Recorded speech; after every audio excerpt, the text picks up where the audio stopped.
সময় লেগেছিল প্রায় ২০০০ বছর, আর এর খরচে বহু সাম্রাজ্য দেউলিয়া হয়ে গিয়েছিল। নদী, পুকুর, মরুভূমি, পাহাড় পেরিয়ে সমুদ্র পর্যন্ত বিস্তৃত এই প্রাচীর শুধু বিশ্বের সবচেয়ে বড় মানুষের তৈরি গঠনই নয়, এটি সপ্তাশ্চর্যের অন্যতম এবং এক অপূর্ব স্থাপত্য নিদর্শন। আর এটা হলো চীনের মহাপ্রাচীর, the great wall of China. ২১,১৯৬ কিলোমিটার পর্যন্ত বিস্তৃত এই প্রাচীর যেমন জনপ্রিয়, তেমনি এর ইতিহাস রহস্যে ভরা। কিন্তু প্রশ্ন হলো, চীনের এই মহাপ্রাচীর কেন তৈরি করা হয়েছিল? এর সঙ্গে ড্রাগনের কি সম্পর্ক? এটিকে বিশ্বের সবচেয়ে বড় কবরস্থান কেন বলা হয়? এত বছর পরিশ্রমের পরও কেন একে ব্যর্থতা হিসেবে দেখা হয়? আজকের ভিডিওতে আমরা জানাতে চলেছি চীনের মহাপ্রাচীরকে ঘিরে থাকা এইসব রহস্যের কথা, যে রহস্য আজও মানুষকে ভাবিয়ে তোলে। তাই ভিডিওটি সম্পূর্ণ দেখার অনুরোধ রইল। আর নতুন বন্ধুরা অবশ্যই পাশে থাকা সাবস্ক্রাইব লেখাটি প্রেস করে বেল আইকনের অল অপশন সিলেক্ট করুন। দি গ্রেট ওয়াল অফ চায়না এটি বিশ্বের সবচেয়ে দীর্ঘ প্রাচীর, তবে এটি সোজা কোনো প্রাচীর নয়, বরং অনেকগুলো খণ্ড জোড়া দিয়ে তৈরি। আজও এই প্রাচীরের অনেক অংশ একে অপরের সমান্তরালে এবং বিভিন্ন দিকে বিস্তৃত। সব খণ্ড একত্র করে এই প্রাচীরের মোট দৈর্ঘ্য প্রায় ২১,১৯৬ কিলোমিটার। আপনি সহজেই বুঝতে পারবেন এটি কতটা দীর্ঘ যদি ভাবেন ভারতের কাশ্মীর থেকে কন্যাকুমারী পর্যন্ত ৩ বার এবং ঢাকা থেকে কক্সবাজার পর্যন্ত ২৬ বার যাওয়া আসা করলে এই প্রাচীরের দৈর্ঘ্যের সমান হবে। তবে আজকের দিনে এই প্রাচীরের বড় একটি অংশ নষ্ট হয়ে গিয়েছে। ১৯৮৫ সালে ইয়াহু হুইডং এবং তার দুই বন্ধু প্রথমবার এই প্রাচীরের এক প্রান্ত থেকে আরেক প্রান্ত পর্যন্ত যাত্রা সম্পূর্ণ করতে পেরেছিল। এই যাত্রায় তাদের প্রচুর কষ্ট সহ্য করতে হয় এবং তাদের সময় লেগেছিল ৫১০ দিন, অর্থাৎ ১৭ মাস। এই তিনজনের পর আর কোনো মানুষ আজ পর্যন্ত এই প্রাচীর পুরোটা পেরোতে পারেনি। এই প্রাচীর চীনের উত্তর দিকে তৈরি এবং বরফে ঢাকা মরুভূমি থেকে শুরু করে ইয়েলো রিভার পর্যন্ত বিস্তৃত। এর পথে রয়েছে উঁচু পাহাড়, খাড়া পাথুরে অঞ্চল, শুষ্ক মরুভূমি, বরফাবৃত এলাকা, নদী, পুকুর ও সমুদ্র। প্রকৃতির নানা রকম দৃশ্যের মধ্যে দিয়ে এই প্রাচীর এমনভাবে এগিয়ে গেছে যে দূর থেকে দেখে মনে হয় যেন তা দুলছে। সম্ভবত এই কারণেই চীনের মানুষ একে বলে পাথরের ড্রাগন, যা বিদেশি আক্রমণ থেকে তাদের রক্ষা করে। চীনের বহু মানুষ বিশ্বাস করেন হাজার হাজার বছর আগে একটি ড্রাগন উড়ে এসে এই প্রাচীরের পথ চিহ্নিত করে দিয়েছিল এবং পরবর্তীতে কর্মকারেরা সেই ড্রাগনের চিহ্ন অনুসরণ করেই এই প্রাচীর তৈরি করে। আসলে চীনা বিশ্বাস অনুযায়ী ড্রাগন হচ্ছে শক্তি, প্রভা ও ঐশ্বরিক শক্তির প্রতীক, যা তাদের রক্ষা করে। যেমন জল জীবনদায়ী, প্রজ্ঞা ও কল্যাণের প্রতীক, ঠিক তেমনি ড্রাগনকেও তারা কিছু গুণের বাহক হিসাবে ধরে নেয়। চীনের মহাপ্রাচীরকে এই বিশ্বাসের সঙ্গে জুড়ে দেখা হয়। এই প্রাচীর শুধু শত্রুদের হাত থেকেই তাদেরকে রক্ষা করে না, বরং এটি ভালো শাসনের প্রতীকও। ড্রাগনের সঙ্গে চীনের মহাপ্রাচীরের সম্পর্ক নিয়ে অনেক কল্পকাহিনী প্রচলিত রয়েছে। তবে যদি কল্পকাহিনীর বাইরে গিয়ে ইতিহাসের দৃষ্টিভঙ্গি থেকে দেখি যে কিভাবে এই মহাপ্রাচীর নির্মাণ হয়েছিল, তাহলে আমাদের এই দৃশ্য দেখতে হলে ফিরে যেতে হবে ২০০০ বছর আগের চীনের ইতিহাসে, যে সময়টিতে চীনের শানডং প্রদেশে মানুষ কৃষিকাজ শুরু করেছিল। ইয়েলো নদীর জল ব্যবহার করে তারা তাদের জমিতে সেচ দিত। সেই সময় চীনের আশেপাশে মঙ্গোলিয়া, মাঞ্চুরিয়া ও শিনচিয়াংয়ের মতো কিছু সাম্রাজ্য ছিল, যাদের মধ্যে বিশেষ করে মঙ্গোলিয়ায় উর্বর জমির অভাব ছিল। মঙ্গোলিয়ায় হাজার হাজার কিলোমিটার দীর্ঘ মরুভূমি বিস্তৃত ছিল, ফলে সেই অঞ্চলের মানুষ গবাদি পশুপালনের উপর নির্ভর করত। অন্যদিকে চীনের শিনচিয়াং প্রদেশের মানুষ ছিল সুসংগঠিত, আর মঙ্গলদের মধ্যে ছড়িয়ে থাকা বিভিন্ন উপজাতি প্রায় শিনচিয়াং প্রদেশে হানা দিয়ে লুটপাট চালাতো এবং ধনসম্পদ ছিনিয়ে নিয়ে যেত।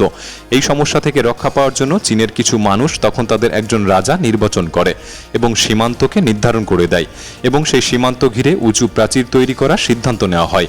সেই সময় সম্রাট কিনশি হুয়াং ২২৩ খ্রিস্টপূর্বে এই মহাপ্রাচীর নির্মাণের কাজ শুরু করেন।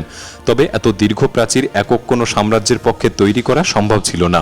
তাই পরবর্তীতে আরও অনেক সাম্রাজ্য এই প্রাচীর নির্মাণের অংশ নেয় এবং পুরো প্রাচীর তৈরি করতে সময় লাগে প্রায় ২০০০ বছর। এই দীর্ঘ সময়ে চীনের রাজারা তাদের সময়ের সবচেয়ে দক্ষ স্থপতি ও প্রকৌশলীদের এই কাজে নিযুক্ত করেছিলেন। ২০ লক্ষেরও বেশি শ্রমিক এই প্রাচীর নির্মাণে অংশগ্রহণ করেন। সাধারণ মানুষদের বিশাল সংখ্যায় নিয়োগ দেওয়া হতো, এমনকি বন্দীদের শাস্তি হিসাবে এই প্রাচীর তৈরির কাজে পাঠানো হতো। ৪ বছর যাবৎ তারা এই প্রাচীর তৈরির কাজে নিয়োজিত থাকত। আজ আপনি যদি এই প্রাচীরের দিকে তাকান, তাহলে দেখবেন এর কিছু অংশ শুকনো মরুভূমি, আবার কিছু অংশ উঁচু ও পাথুরে পাহাড়, যেখানে ওঠা প্রায় অসম্ভব। এই পাহাড়গুলির চারপাশে ঘন জঙ্গল ছড়িয়ে আছে। এমন কঠিন পরিবেশে মহাপ্রাচীরের নির্মাণের সময় শ্রমিকদের প্রচণ্ড কষ্ট সহ্য করতে হয়েছিল। বলা হয় টানা ২০০০ বছর ধরে প্রাচীর তৈরির কাজ এমন গতিতে চলত যে শ্রমিকরা বছরের পর বছর নিজেদের বাড়িতে ফিরতে পারত না।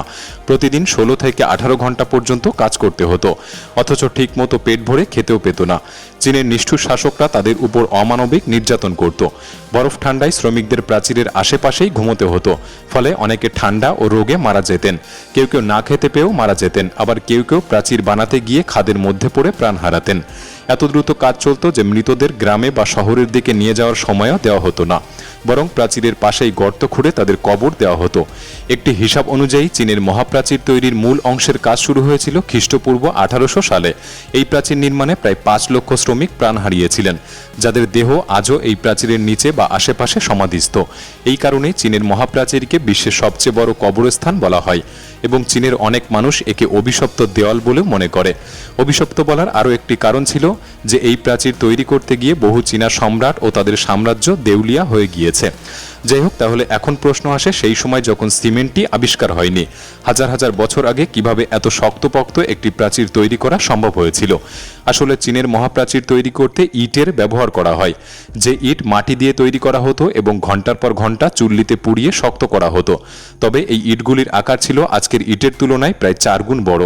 প্রাচীর তৈরির আগে এর ভিত্তি বা বেসমেন্টে বসানো হতো গ্রানাইট পাথর, আর অন্য পাশে দেওয়া হতো বিশেষ চীনামাটি, যাতে বহিরাগত শত্রু সহজে দেয়াল বেয়ে উপরে উঠতে না পারে। ইটগুলি জোড়া লাগাতে ব্যবহার করা হতো চুন ও চালের গুঁড়ো মিশ্রিত জল। পুরো মহাপ্রাচীর নির্মাণে প্রায় 50,000 কোটি ইট ব্যবহার করা হয়েছিল। এর থেকে আন্দাজ করা যায় কত কোটি টন চুন ও চালের গুঁড়ো এখানে ব্যবহার করা হয়েছিল।